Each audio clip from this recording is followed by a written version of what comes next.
วันนี้คุณแม่กลับค่ำนะคะไปส่งคุณครูที่เกษียณอายุราชการเพิ่งพาทิมาเที่ยวทุ่งมืดตื้อเลยนะคะมืดเลยนะเนี่ยกะทิพอได้วิ่งเล่นจักหน่อยเปียกแฉะชุ่มทุกวันเดินลูกเดินเ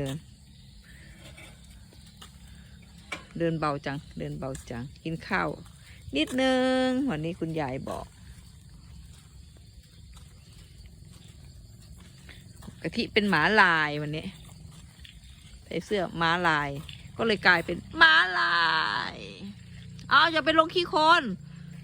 ออกมาอุ้ยแฉะมากลูกแฉะอ้าวไปขี้โคลน